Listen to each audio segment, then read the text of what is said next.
Quran minta saling menyayangi. Sekarang yang terjadi saling menyakiti. Buka berita, lihat sekarang baik yang online ataupun yang offline. Setiap kita buka berita 85% beritanya kalau bukan pembegalan, bukan perampokan, bukan kemudian pembunuhan, maaf, yang satu mencela pada yang lainnya. Yang satu melukai pada yang lainnya. Padahal yang kita ngaji Quran yang sama, nabinya nabi yang sama. Kenapa orang dahulu bisa menjaga dan mempraktekkan Quran itu untuk menampilkan kebaikan dirinya? Orang sekarang jauh dari petunjuk Quran dan hadis.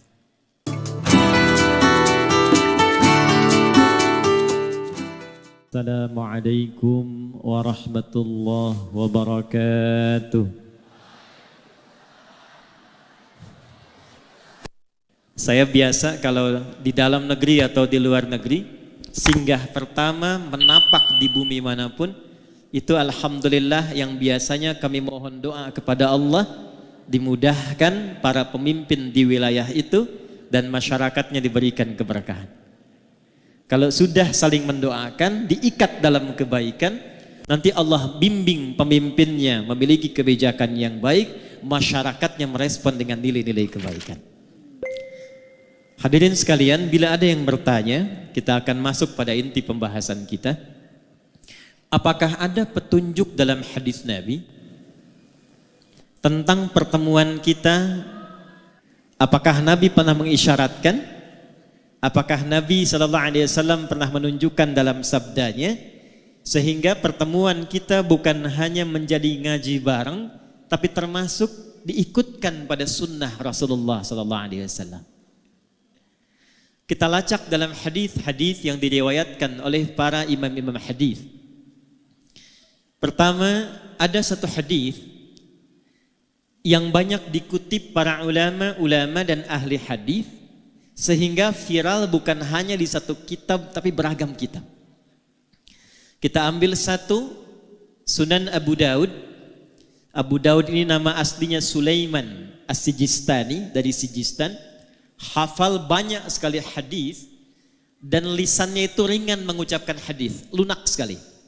Kalau ditanya ini hadis apa, dijawab bukan hanya matannya, sanadnya, tapi kualitasnya. Ini sahih, ini dhaif, ini munkar, ini maudhu', ini makruh dan sebagainya. Maka Imam Ibnul Qayyim Al-Jauziyah berkomentar, jika ada dulu Nabi Daud mudah melunakkan besi dengan tangannya, maka ini Abu Daud mudah melunakkan hadis dengan lisannya. Beliau menyantumkan hadis ini dalam Sunan Abu Daud nomor hadis 4900. Ada juga yang lain, Imam At-Tirmidzi. Nama aslinya Muhammad, tumbuh berkembang di Tirmidz, dikenal dengan At-Tirmidzi. Meriwayatkan hadis ini dalam kitabnya Sunan At-Tirmidzi nomor hadis 1040. Ada lagi Ibnu Hibban, punya kitab namanya Sahih Ibnu Hibban, meriwayatkan hadis ini di nomor hadis 3020. Saya ambil jalur yang sama. Imam Abu Daud menerima dari Muhammad bin Ala. Muhammad bin Ala menerima dari Muawiyah bin Hisham. Muawiyah bin Hisham menerima hadis ini dari Imran bin Anas Al-Makki. Imran bin Anas Al-Makki menerima hadis ini dari Atha. Atha bin Abi Rabah menerima hadis ini dari Abdullah bin Umar radhiyallahu taala anhuma. Abdullah bin Umar radhiyallahu taala anhuma menerima hadis ini dari Rasulullah Muhammad sallallahu alaihi wasallam. Bin Abdullah bin Abdul Muttalib bin Hashim bin Abdul Manaf bin Qusay bin Murrah bin Kilab bin Ka'ab bin Ghalib bin Fihr bin Malik bin Nadar bin Kinana bin Khuzaimah bin Mudrikah bin Ilyas bin Nizar bin Mudar bin Ma'ad bin Adnan bin Addi bin Adri bin Muqawwam bin Nahur bin Tarikh bin Ya'rub bin Yasjub bin Nabit bin Ismail alaihi salam bin Ibrahim alaihi salam bin Azar atau bin Nahur bin Abir bin Kinan bin Arfakhshad bin Sam bin Nuh alaihi salam bin Mikhlail Matushalah bin Kinan bin Anwas bin Tith bin Adam alaihi salam. Coba ulangi. Hadisnya berbunyi, qala Rasulullah sallallahu alaihi wasallam, udhkuru mahasina mautakum. Udhkuru mahasina mautakum wa kuffu an masawihim. Di jalurnya Sayyidah Aisyah radhiyallahu taala anha, di jalurnya Al-Mughirah bin Syu'bah radhiyallahu taala anhu, la tasubbu halakakum aw mautakum wadhkuru fihim khaira. Di jalurnya Ibnu Abbas radhiyallahu taala anhuma, la tasubbu amwatana wadhkuru lahum aw la tu'dhu ahyana. Atau kama qala Rasulullah sallallahu alaihi wasallam. Yuk kita masuk ke inti hadisnya. Bapak Ibu sekalian, ada yang sangat menarik di hadis yang dipesankan Nabi ini. Kalimatnya singkat, padat, tegas tapi dalam. Uzkuru mahasina mautakum. Kalau ada yang wafat di antara kalian, kata Nabi, maka sibukkanlah dengan menyebut-nyebut, memviralkan, menceritakan kebaikan-kebaikannya. Wa kuffu an masawihim.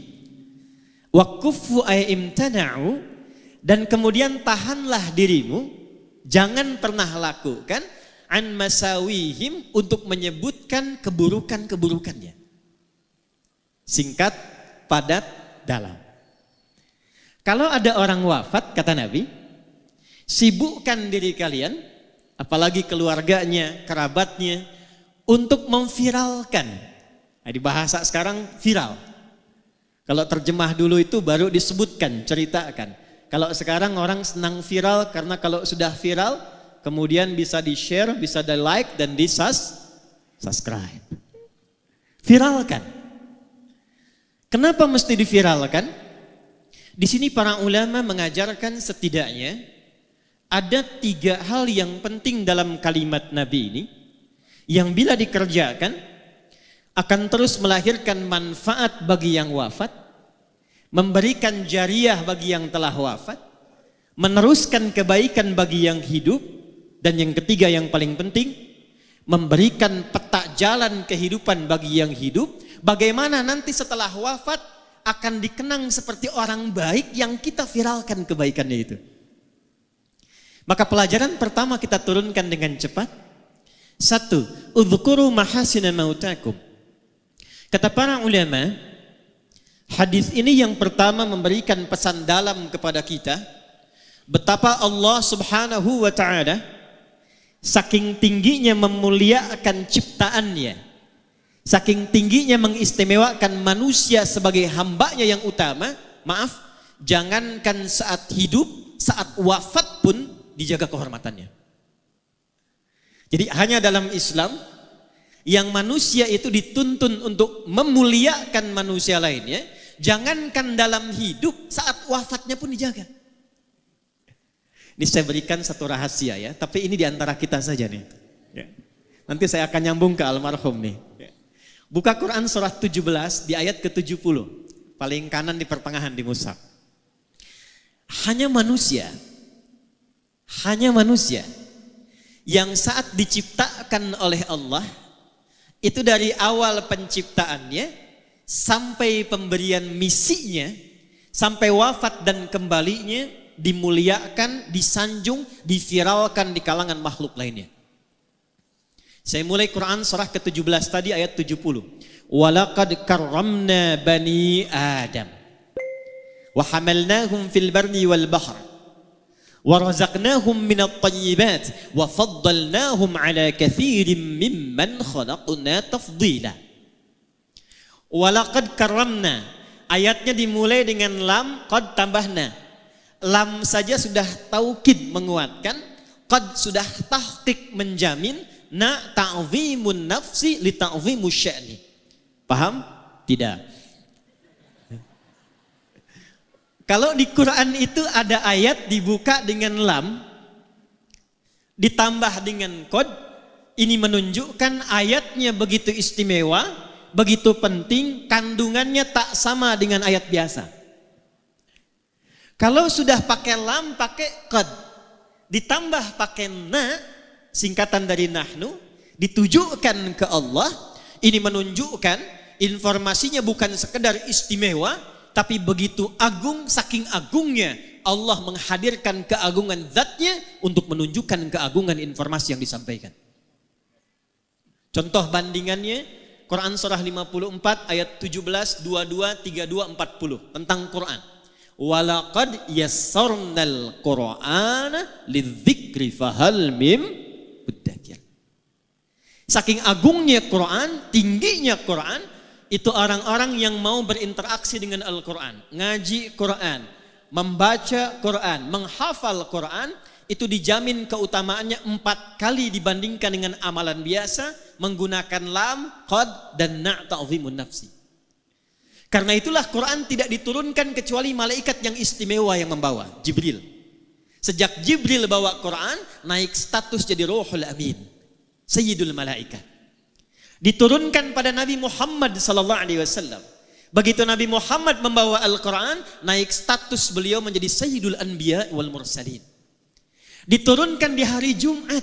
Begitu Jumat mendapati turunnya Quran, naik status harinya menjadi Sayyidul Ayyam. Diturunkan di malam hari, saat turunnya malamnya berubah menjadi status Lailatul Qadar, Lailatul Mubarakah. Turun di Mekah, Mekah berubah menjadi tempat yang penuh berkah. Turun di Yathrib, Yathrib berubah jadi Al-Madinah Al-Munawwarah. Siapa saja yang bisa dekat dengan Al-Quran, maka mendapatkan keutamaan serupa dan jaminannya keagungan Allah Subhanahu wa ta'ala. Ayat yang serupa nafasnya itu tentang manusia. Jadi bukan hanya Al-Quran. Saat Allah mencipta Adam, lalu diciptakan keturunannya Bani Adam, 7 kali disebutkan dalam Al-Quran. Itu dibuka kalimat penciptaan dan penetapannya dengan lam, qad, dan nun. Nah, seperti halnya Allah membuka keagungan Al-Quran. Walaqad karramna Bani Adam. Allah menegaskan, hey, aku tidak menciptakan hambaku manusia ini dengan penciptaan biasa. Bersamaan dengan penciptaannya, aku muliakan, kata Allah, seluruh bagian penciptaannya. Jadi cuma satu makhluk Allah yang dicipta itu semuanya mulia. Baik fisiknya, sampai sifatnya, sampai keadaan dirinya. Contoh Bapak Ibu, ini secara fisik, jin tidak disebutkan, malaikat tidak disebutkan, cuma manusia. Quran surah 95 di ayat yang keempat. Saking sempurnanya fisik manusia, itu dibuka dengan 3 risalah Nabi. Nabi Isa alaihi salam, Nabi Musa alaihi salam, Nabi Muhammad sallallahu alaihi wasallam. Wattini waz zaitun. Risalah Nabi Isa alaihi salam. Wa turi sin, risalah Nabi Musa alaihi salam. Wa hadzal baladil, risalah Nabi Muhammad sallallahu alaihi wasallam. Untuk apa Allah bersumpah dengan 3 rasul unggul ini dan ditutup dengan Sayyidul Anbiya wal Mursalin untuk menegaskan laqad khalaqnal insana fi, fisiknya manusia sempurna. Jadi dengan jin itu masih bagus kita Pak fisiknya. Dengan jin itu Bu masih bagus kita. Dengan malaikat yang dari cahaya kalau ditampilkan itu masih utama fisik kita.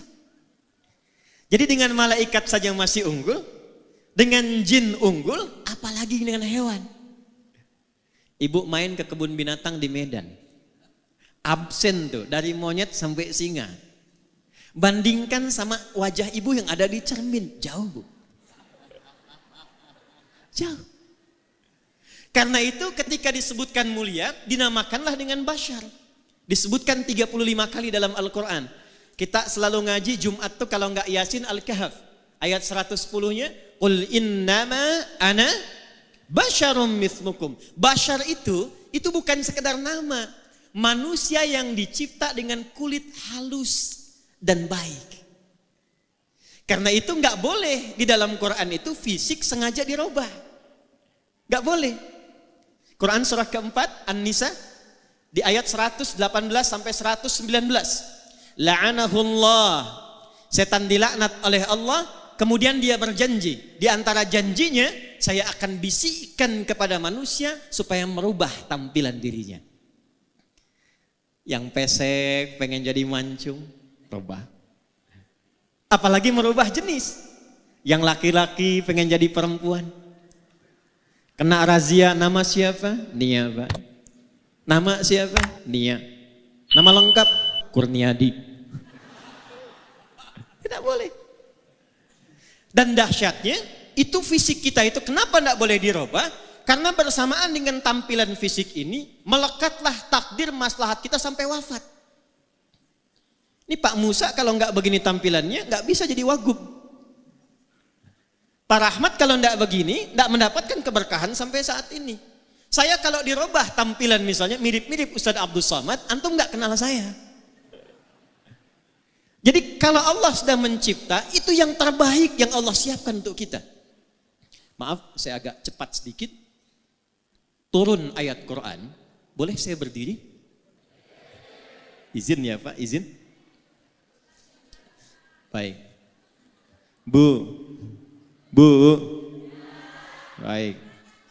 Ini kepala sampai ujung kaki. Pelan-pelan. Allah mencipta kita dari ujung kepala sampai ujung.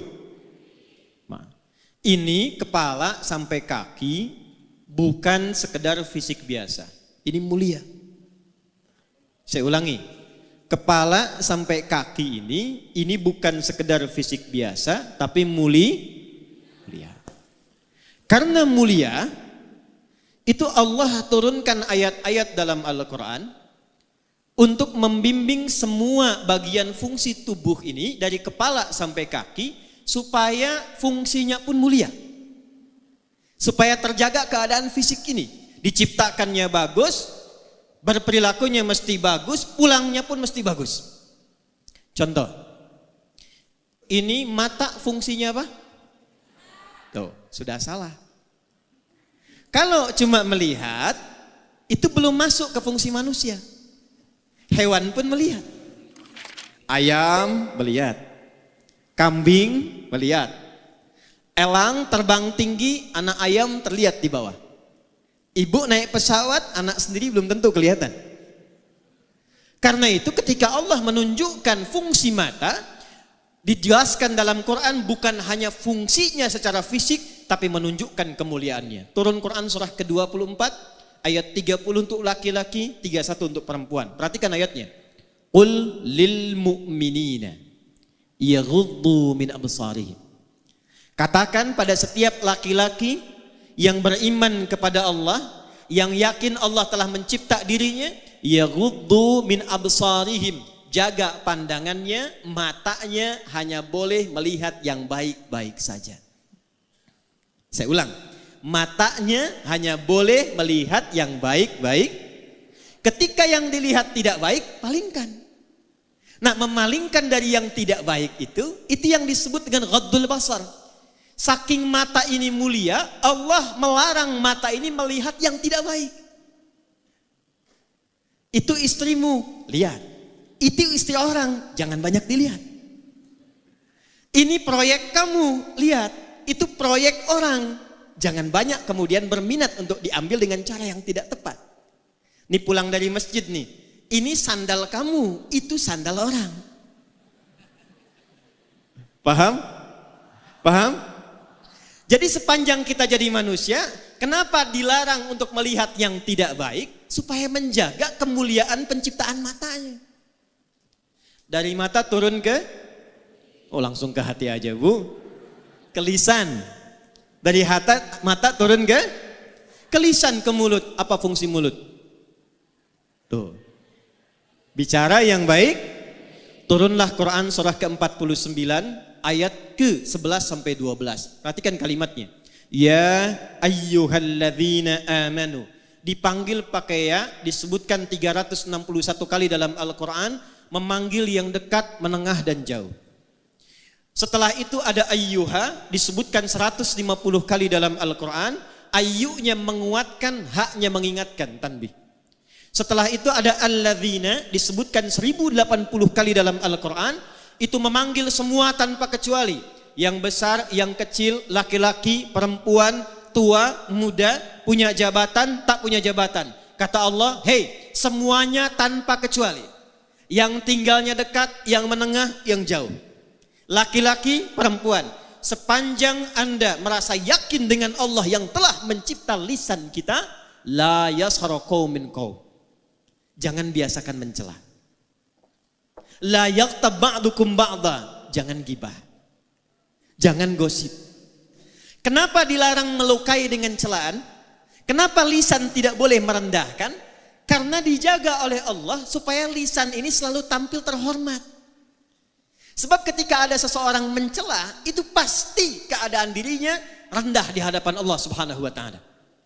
Kalau nggak percaya, Bapak Ibu silahkan pulang dari sini, keluarkan kata-kata kotor, saat yang bersamaan rendah keadaan kita di hadapan Allah Subhanahu wa taala.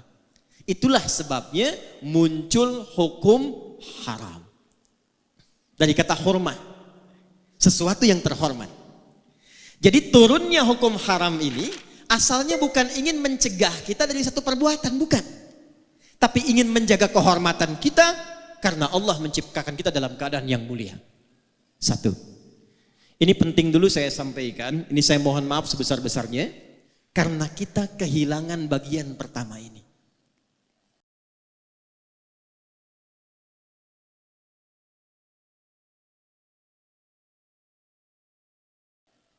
Quran minta saling menyayangi.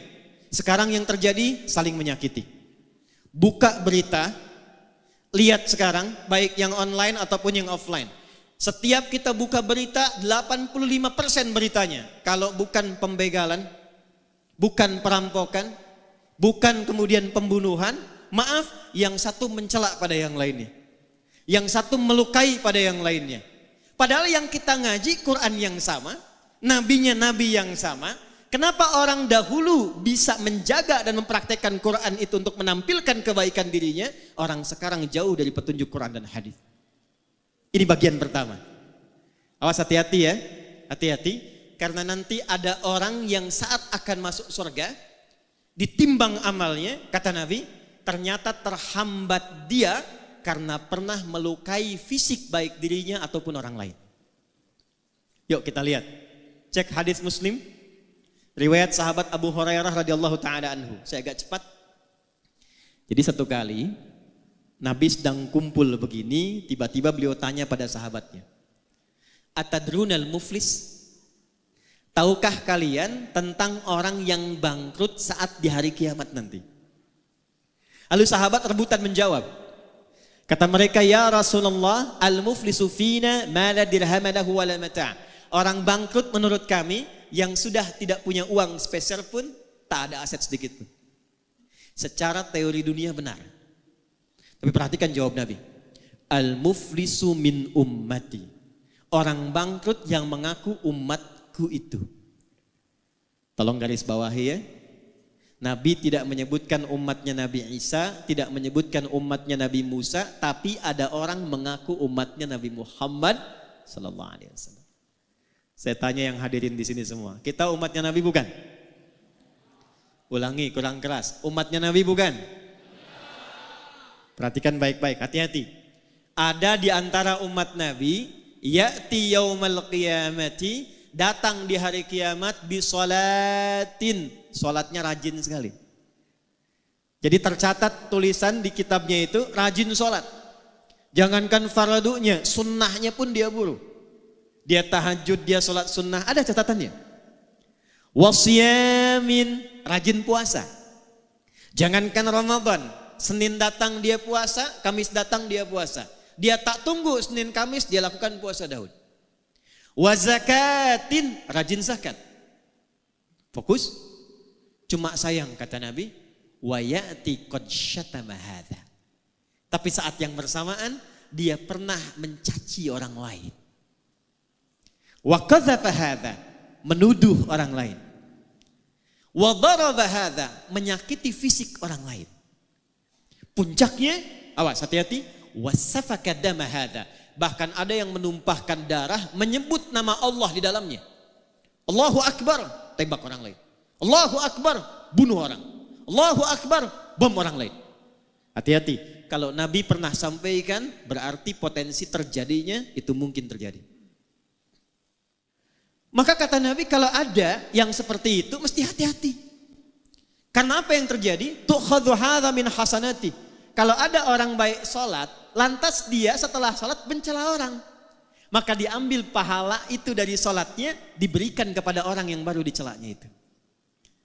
Kalau ada orang puasa, saat buka menggibahi orang, menggosipkan orang, itu diambil pahala puasanya, ditransfer kepada orang yang digibahi itu.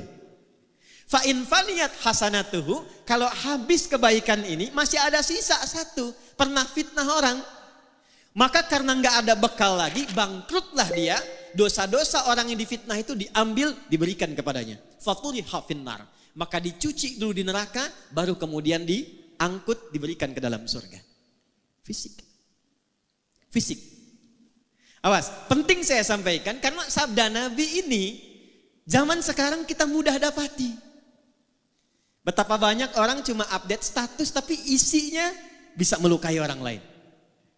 Dan yang paling menarik, betapa banyak Nabi ngasih kemudahan untuk ibadah, tapi ketika dipraktekkan kok menjadi saling berselisih. Mudah-mudahan di sini tidak ya. Atau jangan-jangan tidak kelewat. Baik, yang kunut ada dalilnya. Yang tidak kunut ada dalilnya. Yang salah itu yang tidak sholat subuh. Kenapa kemudian yang kunut dan tidak kunut jadi bermasalah? Saya pernah menangani satu kasus suami istri itu tidak saling tatap semalaman gara-gara persoalan turun dari i'tidal ke sujud. Suami pulang dari kantor, kena macet, tiba di rumah malam, gak sempat kemudian ke masjid. Sudah selesai. Nyampe di rumah, ambil wudhu sholat, begitu sholat istri lihat. Ternyata sujudnya itu turun dulu lututnya. Begitu lututnya turun, istri lihat. Begitu salam, assalamualaikum, assalamualaikum, selesai sholat, ini persoalannya bu. Tanpa muqaddimah. Langsung istri komen pada suaminya, papa sholatnya salah katanya. Jiwa laki-laki bangkit. Yang pemimpin siapa? Apa ciri khas pemimpin itu? Ciri khas pemimpin bukan tegas, ciri khas pemimpin tidak mau dipimpin. Hanya menerima usulan, jarang kemudian menerima saran. Istrinya berkata, ini kisah nyata, papa sholatnya salah. Memang kenapa mah? Harusnya bukan lutut dulu, telapak tangan dulu yang turun, baru lutut. Kata suaminya, mama yang gak baca hadis. Bertengkar malam, tak saling tatap, punggung-punggungan, besoknya diputuskan datang ke kami. Ternyata saya lihat dua-duanya gak tahu hadisnya.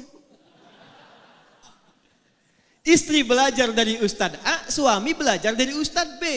Begitu saya tunjukkan, Pak Ibu, dua-duanya ada di kitab yang sama, di Sunan Abu Daud.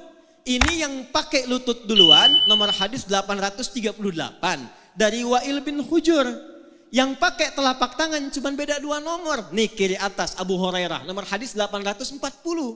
Wa'il itu masuk Islam duluan dibandingkan Abu Hurairah. Saat Wa'il masuk Islam, nabinya masih segar. Ikut perang Badar, ikut perang Uhud. Wa'il lihat Nabi sholat turunnya pakai lutut karena lututnya nggak bermasalah. Abu Hurairah masuk Islam di tahun ke-7 Hijrah. Nabi usia 60 tahun, 3 tahun sebelum meninggal. Di suasana itu banyak hadis menunjukkan lutut beliau bermasalah. Kadang sholatnya pakai tongkat, kadang nyindir ke tiang-tiang, nyindir ke tiang karena lututnya bermasalah. Usia 10 lutut bermasalah. Abu Hurairah lihat kalau lutut bermasalah, Nabi turunnya pakai apa? Ternyata telapak tangannya dulu. Jadi mau pakai lutut, pakai telapak tangan, dua-duanya ada. Nabi menunjukkan untuk kemudahan sujud, bukan karena persoalan tua dan muda saja. Jadi jangan simpulkan juga kalau ada kemudian anak muda sujud pakai telapak tangannya, tua. Jadi kalau anak muda olahraga cedera dia, lututnya masalah, gunakan telapak tangannya. Telapak tangan masalah, gunakan lututnya. Lutut benar, telapak tangan benar, yang salah sujud pakai kepala duluan. Kenapa gara-gara basmalah yang satu keras, yang satu sir kok jadi saling melukai? Kok jadi saling klaim? Padahal 70 hadis. 70 hadisnya 4 cara bacanya. Bisa dijaharkan, Bismillahirrahmanirrahim. Bisa disirkan, Bismillahirrahmanirrahim. Maaf, kalau sudah silent, sir, tidak usah ditempel ke mic. Bismillahirrahmanirrahim. Itu jahar namanya. Sir pelan yang dengar kita. Yang ketiga, bisa tak usah dibaca sama sekali. Alhamdulillahi Rabbil Alamin. Yang keempat, riwayat Abu Hurairah, baca jahar rakaat pertama, Bismillahirrahmanirrahim. Rakaat kedua tidak dibaca langsung hamdalah. Alhamdulillahi Rabbil Alamin. Empat-empatnya ada dari Nabi. Diajarkan oleh Nabi pada sahabat, sahabat ngajarkan, dirangkum oleh 4 imam besar dipilih oleh mereka. Imam Abu Hanifah An-Nu'man wafat tahun 150 Hijrah, memilih langsung baca hamdalah. Imam Malik lahir 93 Hijrah, memilih langsung baca hamdalah. Imam Muhammad bin Idris Asy-Syafi'i lahir 150 Hijrah, saya pilih yang jahar. Karena ini tidak baca, populerkan yang dibaca supaya diketahui. Muridnya Imam Ahmad bin Hanbal lahir 164 Hijrah. Hafal 1 juta hadis, muridnya Imam Asy-Syafi'i memilih yang keempat. Yang ini tidak baca, yang ini baca keras, saya pilih kemudian yang tengah-tengah silent. Kok tiba kemudian? Bismillahirrahmanirrahim. Alhamdulillahi Rabbil Alamin. Ini Muhammadiyah nih. Bismillahirrahmanirrahim. NU. Padahal zaman Nabi belum ada Muhammadiyah, zaman Nabi belum ada. Yang NU benar, yang Muhammadiyah benar, yang salah yang tidak sholat. Saya 2010 itu tugas di Mekah, menerima jemaah pertama Isya. Qadarullah imamnya Syekh Sudes. Begitu sudah mengatakan istau, istaqimu, takbir, Allahu Akbar. Alhamdulillahi Rabbil Alamin. Itu komen jamaah samping saya persis, pertama masih ingat saya, iki imamnya Muhammadiyah ya. Jadi Muhammadiyah cabang Masjidil Haram. Nah ini yang harus diperkaya para ulama kita itu. Muhammadiyah bagus, NU bagus, persaudarakan semuanya, Muhammadiyahnya, persisnya, dewan dakwahnya, ketemu di masjid yang sama, yang pimpin ini kunut, yang tidak kunut aminkan. Allahumma hdina fi man hadait, belakang amin. Gantian begitu yang pimpin yang tidak kunut, yang makmum tidak perlu sujud sahwi. Paham? Takbir.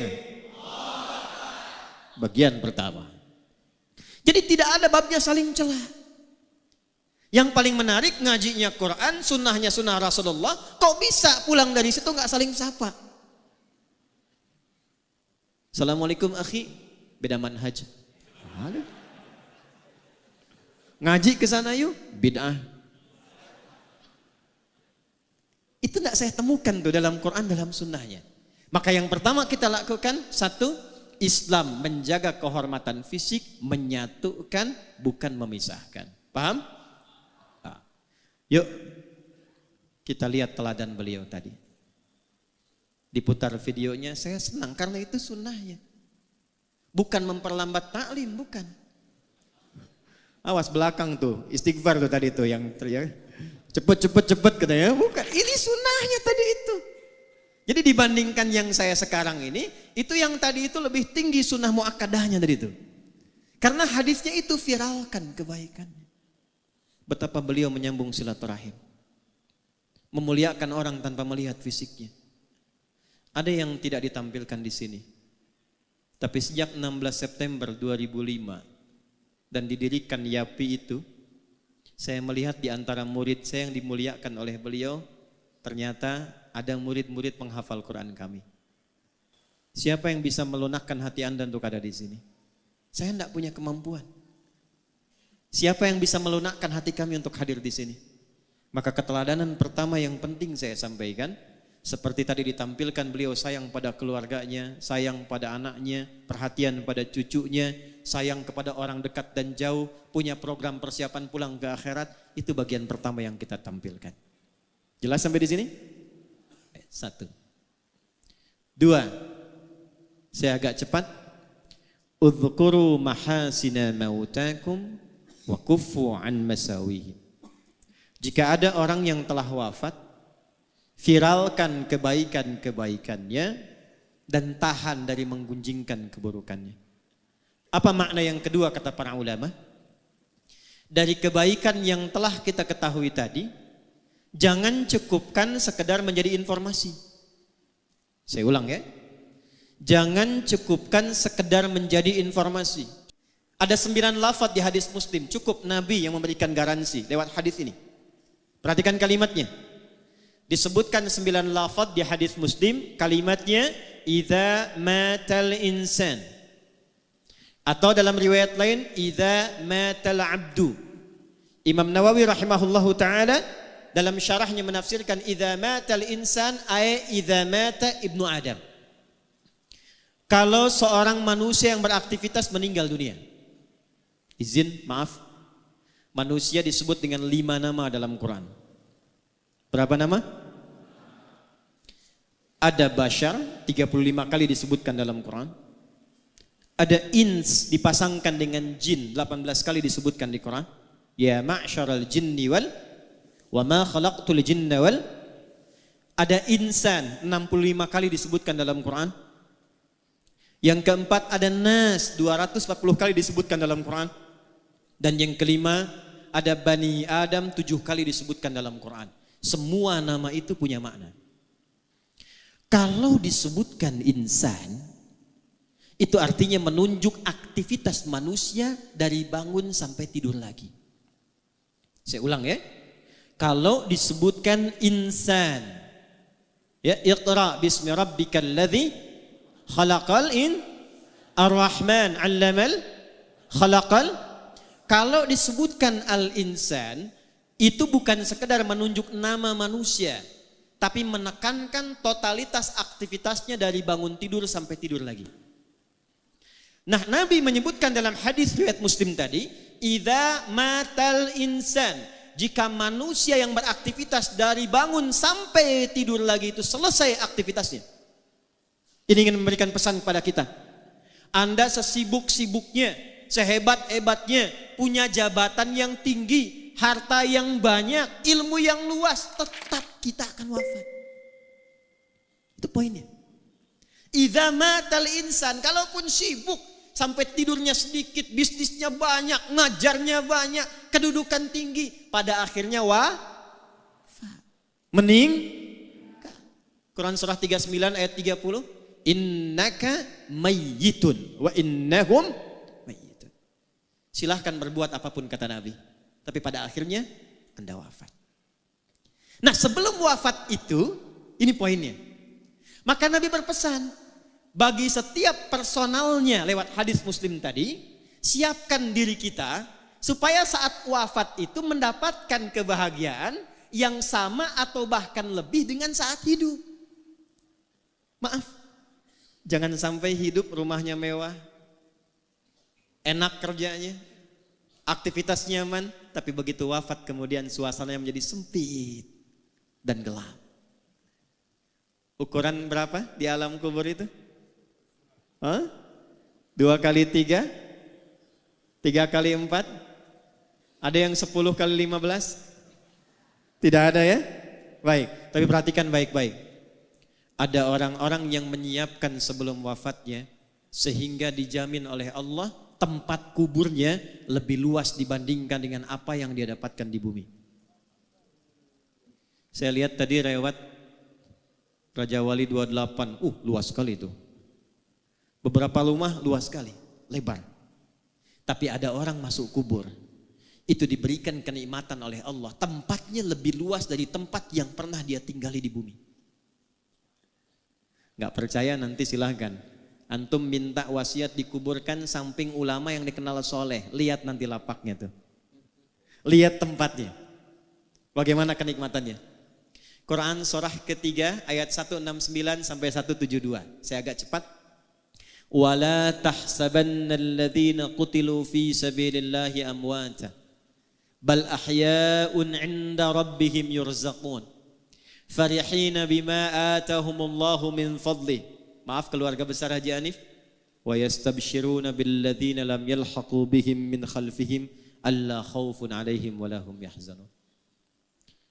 Ada orang yang saat meninggal itu dibahagiakan oleh Allah. Dilimpahkan kenikmatan tiada batas. Sampai-sampai kalau dia mampu, kata Allah, dia ingin kabarkan kepada keluarga besarnya, kamu jangan banyak nangis. Kamu jangan sedihkan aku. Perhatikan ini ayat. Wa yastabshiruna billadzina lam yalhaqu bihim alla khaufun 'alaihim wa lahum yahzanun. Jangan khawatir tentang saya. Jangan banyak menangisi saya. Kalau bisa siapkan bekal supaya cepat nyusul ke sini. Di sini lebih enak dibandingkan dengan apa yang kamu rasakan sekarang. Itu Quran. Itu Quran. Dilimpahkan, bahasa Qurannya dilimpahkan tanpa henti sampai tiada batas. Sampai tiada batas. Dan kalau mampu dia akan katakan cepat nyusul sini. Jangan banyak bersedih, jangan khawatir dengan kondisiku, di sini lebih enak. Satu. Siapa orang-orang ini? Adalah orang yang setidaknya menyiapkan 3 bekal sebelum wafatnya dan disifati 3 bekal ini oleh Allah dalam Al-Quran dengan fi sabilillah. Wala tahsabanna alladhina qutilu fi sabilillah. Jangan Anda duka orang yang wafat yang mendedikasikan hidupnya untuk berjuang di jalan Allah. Nah, apa fi sabilillah ini? Ternyata bukan cuma ikut aksi militer saja, tidak. Banyak sekali ruangnya. 1, kata Nabi, idza matal insanu inqata'a sa'iru amali. Memang orang itu kalau sudah wafat terputus semua potensi pekerjaannya. Sudah. Enggak bisa sholat lagi, enggak bisa puasa lagi, enggak bisa kerja lagi. Tapi Masya Allah, ada 3 yang ia siapkan sebelum meninggal, dan 3-tiganya walaupun tak mampu dikerjakan lagi, pahalanya terus mengalir. Jadi kalau nanti ini mengalir, wujudnya berupa cahaya di alam kuburnya. Berupanya cahaya, nur. Ya, bentuknya diberikan cahaya. Lalu diberikan kenikmatan oleh Allah berlimpah, dicukupkan semuanya, nikmat. Apa 3 ini? 1, dia menyiapkan sebelum pulangnya amalan utama yang melahirkan transfer pahala disebut dengan sedekah jariyah. Saya ulangi, namanya sedekah jariyah. Ini rumus cepat ya buat kita yang hidup nih. Ini beliau sudah mengajarkan tadi lewat tayangan yang kita lihat. Jadi sedekah itu ada 2. Saya ulangi, sedekah ada berapa? 2. Semua kegiatan baik kita itu disebut sedekah namanya. Salat itu sedekah. Zakat itu sedekah. Di Quran zakat disebut sedekah. Khudz min amwalihim sedekah. Dikeluarkan disebut sedekah. Innamas shadaqatu lil fuqara. Sedekah. Nah, sedekah jenisnya 2. 1 yang disebut sedekah tsabitah. Amalan tetap selesai saat hidup, pahala enggak ngalir saat wafat. Contoh, kita sholat sehari berapa?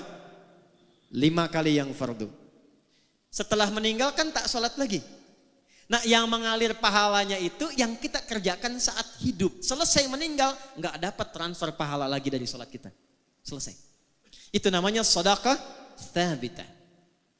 Tapi kalau Anda siapkan karpet untuk masjid, saya mau titip 1 keran untuk orang wudhu, saya mau titip genteng 1 saja untuk yang di masjid, saya mau titip 1 mushaf untuk dibacakan oleh anak-anak penghafal Quran, kemampuan cuma 1, bekal cuma 50.000, saya belikan mushaf, saya simpan di Masjid Al-Musannif misal. Allahu Akbar, wafat orangnya, dibaca mushafnya oleh 1 jamaah yang hadir di masjid itu. Begitu dibacakan 1 huruf saja, Nun, berlakulah hadis At-Tirmidzi nomor hadis 2910. Man qara'a harfan min kitabillahi falahu asyru hasanat. Siapa yang baca 1 huruf dari Al-Quran, orang yang baca dapat langsung pemberian dari Allah 10 kebaikan. 1 hurufnya. 10 ini jangan dihitung begini, 1, 2, 3, 4 itu sedikit. 10 itu di hadis Muslim, analoginya sama dengan ke masjid dapat 25, jarak 1 ke 2-nya 500 tahun. 2 ke 3 500 tahun, 3 ke 4 500 tahun. Ditampakkannya nanti saat sakaratul maut. Di pahala itu 10 yang disebut pahala ajrun, tampaknya saat sakaratul maut. Ditampakkan oleh Allah sehingga dia senang. Saat senang itulah dia dalam keadaan tenang dicabut nyawanya sehingga dipanggil dalam keadaan yang tenang. Quran surah 89 ayat 27 sampai 30. Ya ayyatuhan nafsul. Kenapa mutmainnah? Karena tenang diperlihatkan bagian pahalanya. Dibacakan 10 dapat. Tapi hadisnya belum selesai. Hadis Muslim, man dalla ala khairin falahu ajruhu mithla addi fa'ilihi min ghairi an yankusa min addi syai'. Itu mushaf punya siapa yang dibaca tadi? Apakah punya yang jamaah yang baca? Ataukah ada orang lain yang nyimpan dibaca oleh yang baca? Ternyata mushafnya titipan dari si fulan, maka yang menitipkan mushaf itu yang mewakafkan disimpan di masjid dapat transferan pahala yang sama dengan yang baca. Yang baca 10, yang nyimpan mushaf 10. Coba lihat almarhum. Bukan cuma mushafnya, berapa penghafal Quran yang diberikan perhatian oleh beliau?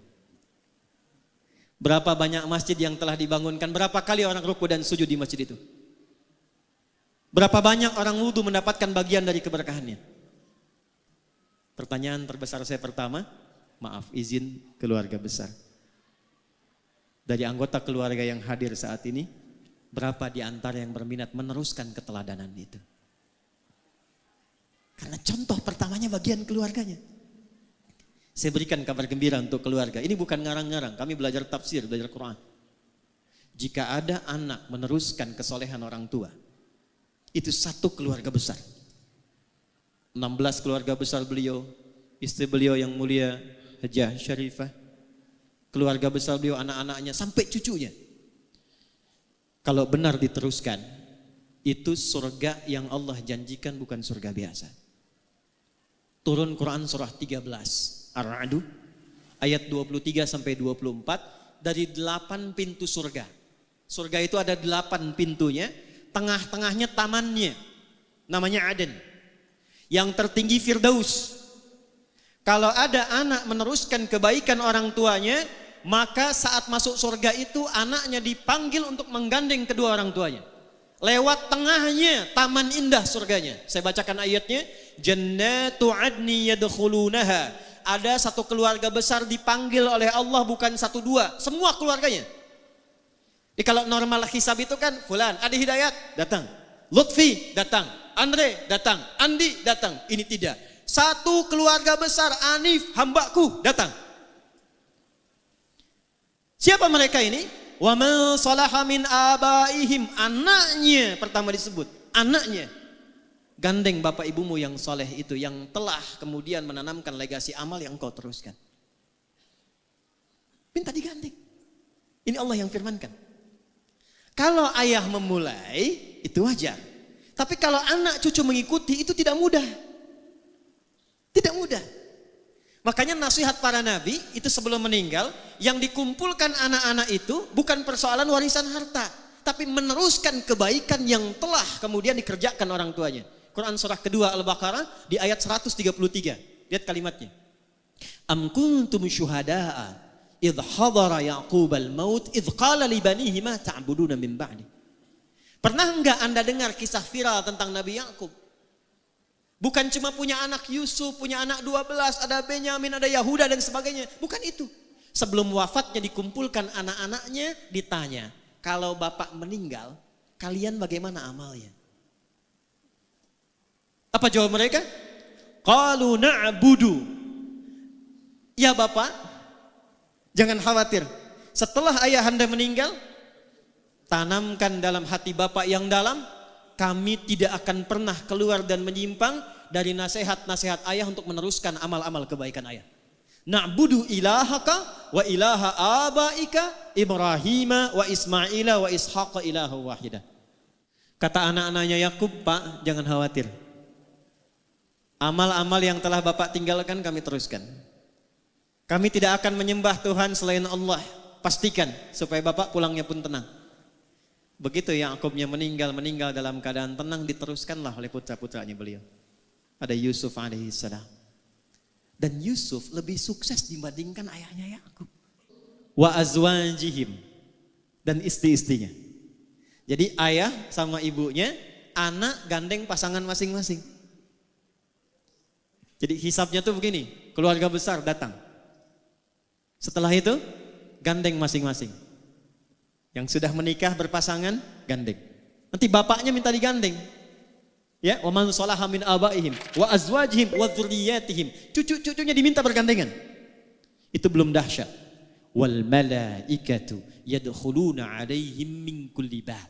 Lalu malaikat diperintahkan berjejer di setiap pintu surga untuk menyambut satu keluarga besar ini. Fokus. Salamun alaikum bima sabaratum fa ni'ma uqbaddar. Fokus baik-baik. Selamat kata para malaikat. Jadi setiap lewat pintu surga, selamat. Lewat pintu surga, selamat. Apa jawaban selamatnya? Izin. Bima sabaratum. Selamat karena Anda sabar meneruskan kebaikan yang telah dirintis oleh keluarga besar. 3 bagian terakhir. Nah, ini poin yang sangat penting sebelum kita berdoa. Saya ulangi dari yang pertama supaya kita nggak lupa. Jaga fisik kita. Dengan saling menjaga diri dalam kebaikan dan berinteraksi secara sosial dengan nilai-nilai kemuliaan. Jangan isi kehidupan kita disibukkan dengan berbuat maksiat. Termasuk memutus silaturahim, saling mencela, saling merendahkan. 2, tidak ditampilkan amalan soleh orang wafat itu kecuali untuk diteruskan oleh keluarganya atau diteladani oleh orang-orang yang mengetahuinya. Izin, tadi saya baru sebutkan 1, sedekah jariah. Jadi ini setiap yang sholat nanti Jumat nih sekarang taklim, beliau tinggal terima aja tuh. Tinggal terima, Masya Allah. Nanti lihatnya saat masuk ke alam kubur. Ya, saat masuk baru dirasakan. 2, ilmin yuntafa'u bihi. Ada ilmu yang pernah diajarkan, itu diteruskan. Di Mesir, ada orang soleh, kisah nyata. Begitu beliau meninggal, anak perempuannya jadi penari. Penari yang terbuka, saya tak perlu sebut lah. Itu malam satu kali, bermimpi bertemu ayahnya. Makam ayah ini sepi katanya, gelap. Ayah tidak mendidik engkau untuk jadi seperti ini. Maka dia bangun kaget, dia menangis, dia bertobat, dia konsultasi pada seorang ulama. Kekinian dia berubah menjadi perempuan yang sangat saleh. Nabi duduk dengan sahabat, lalu menyampaikan, nanti di hari kiamat, di antara kalian ada yang dipanggil oleh pintu-pintu surga. Kata Nabi, ada yang dipanggil dari pintu Ar-Rayyan. Ya, maka nada munadin, penjaga pintu Ar-Rayyan manggil, aina shaimun, aina shaimun, mana yang biasa di dunianya puasa, mana yang biasa puasa.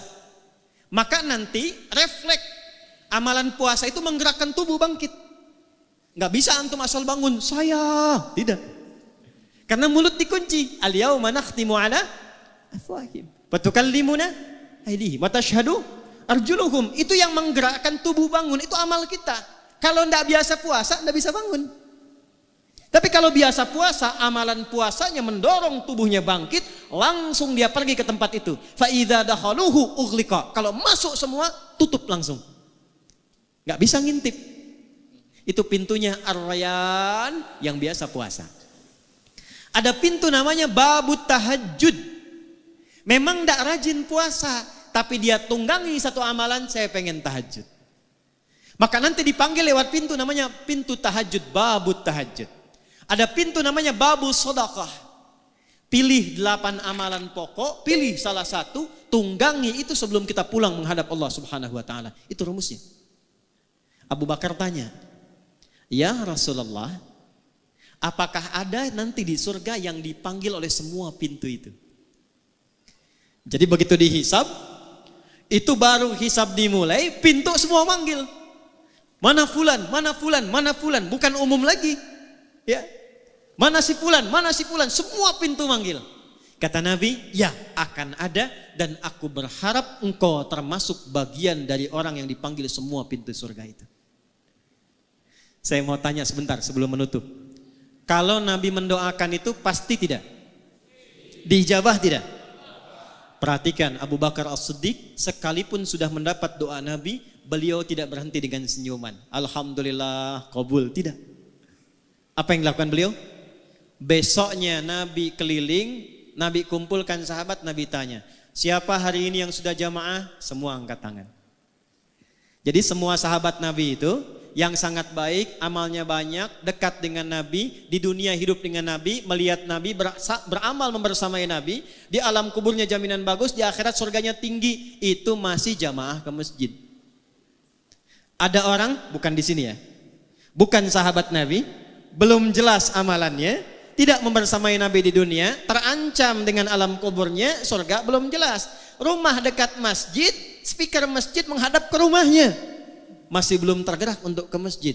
Tapi kalau ditanya cita-citanya surga Firdaus bersama Nabi. Siapa yang sudah jamaah hari ini? Semua angkat tangan. Nabi naikkan levelnya. Maaf, siapa yang sudah jenguk orang sakit hari ini? Sebagian turun, yang sebagian angkat. Di antara yang angkat Abu Bakar. Siapa yang sudah mengantarkan jenazah hari ini? Sebagian turun lagi, Abu Bakar angkat. Siapa yang menyolatkan jenazah hari ini? Sebagian turun lagi, Abu Bakar angkat. Siapa yang infak hari ini? Sebagian turun, Abu Bakar angkat.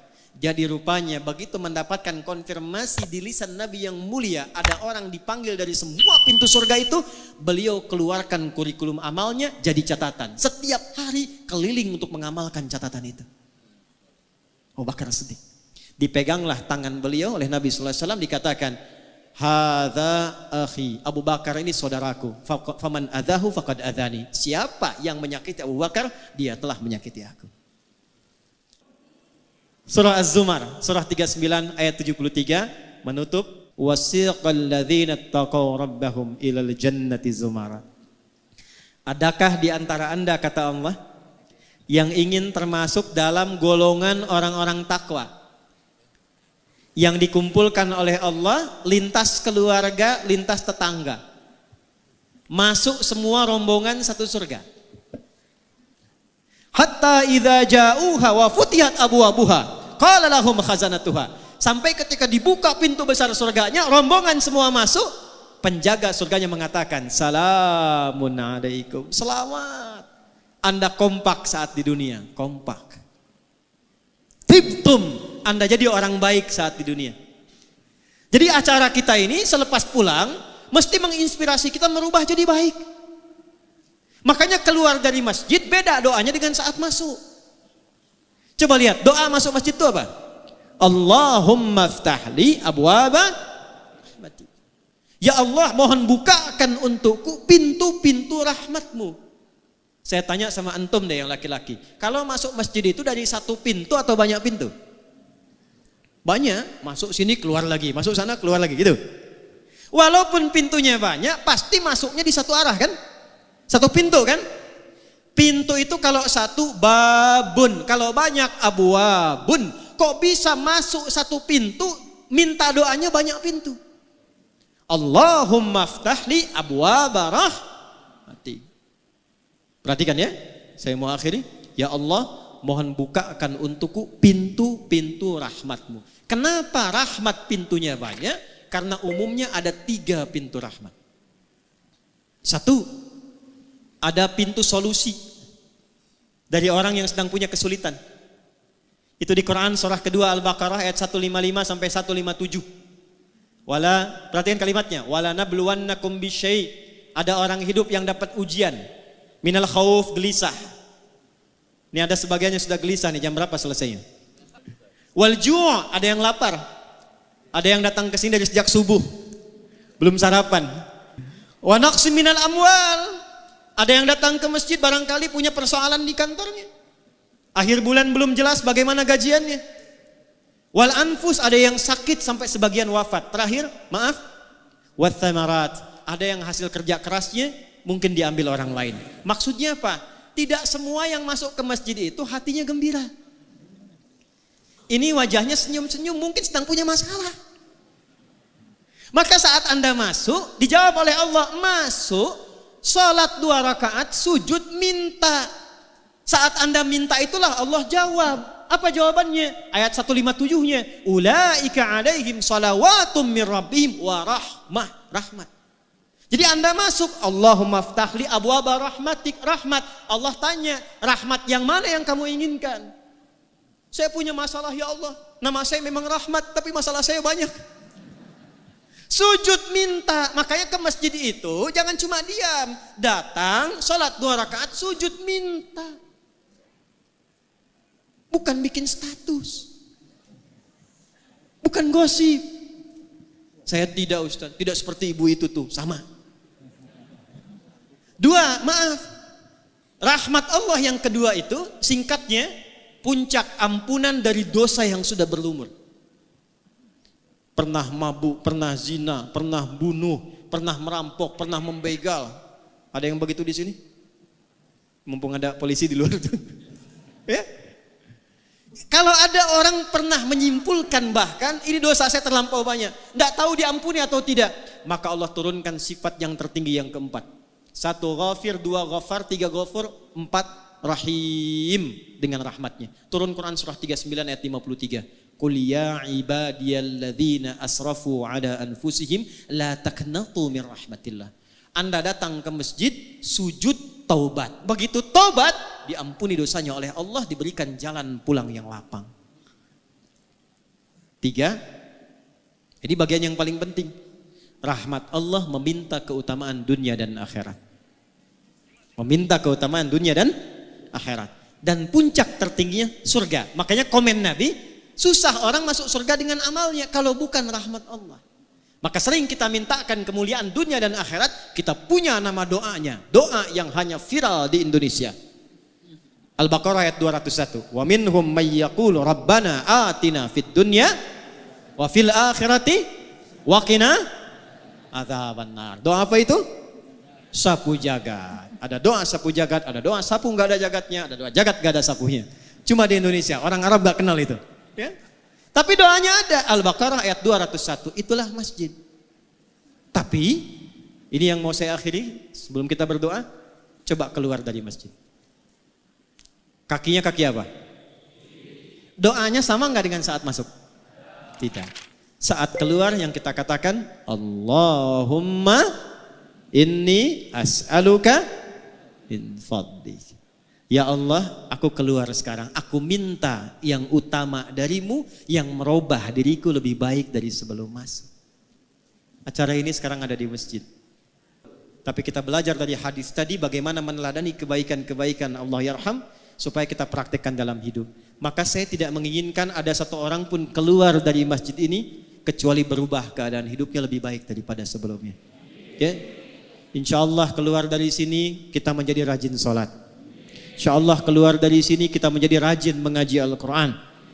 Insya Allah keluar dari sini kita bersaudara saling menguatkan. Tidak menjelek-jelekan orang lain. Ya, memuliakan, mendoakan orang lain. Dan saya bermohon pada Allah mudah-mudahan pertemuan kita jam'an mubarakah menginspirasi siapapun yang ada di luar. Kita berikan contoh. Insya Allah.